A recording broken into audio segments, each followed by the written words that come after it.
Welcome to Chemicap. I'm your host, Erica S. Cortez. Welcome to today's lesson on the mole concept in chemistry. Imagine you're holding a small amount of table salt. How would you know exactly how many molecules of salt are in your hand? This is where the mole comes in.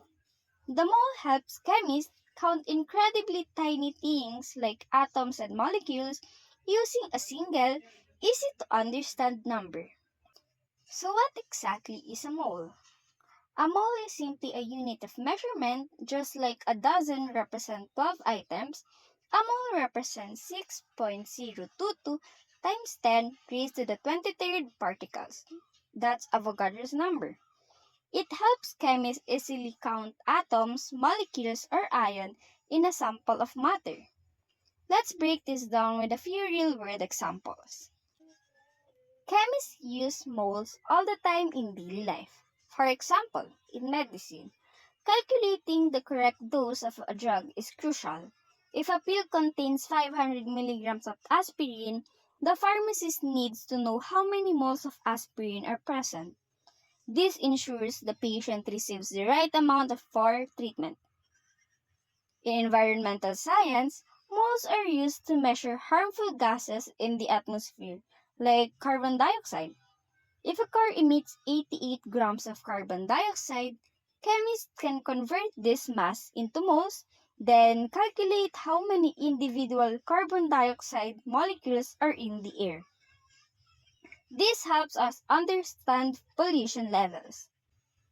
And in food chemistry, moles help scientists figure out exactly how much of an ingredient is needed for a recipe. If you want to preserve food safely, chemists calculate the number of moles of the preservative needed to keep food fresh without using too much or too little. Now let's dive into mole to mass conversions. Here's a quick formula to remember. Mass equals moles times molar mass. The molar mass of a substance tells us how much 1 mole of that substance weighs in grams. Let's say you have 2 moles of sodium chloride, commonly known as table salt. The molar mass of sodium chloride is 58.5 grams per mole. To find out how much this weighs, we use the formula. So we have mass is equals to 2 moles times 58.5 grams per mole is equals to 117 grams. So 2 moles of table salt weigh 117 grams.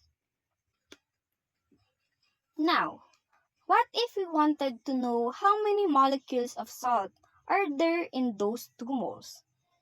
This is where Avogadro's numbers comes into play. To find the number of molecules, we simply multiply the number of moles by 6.022 times 10 raised to the 23rd. That's Avogadro's number.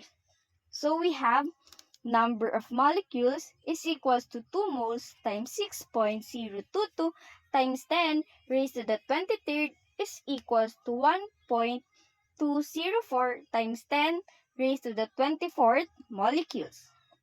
That's more than a trillion molecules of salt in just 2 moles. Moles are an essential tool in chemistry. They help us measure and work with incredibly small particles in everyday materials.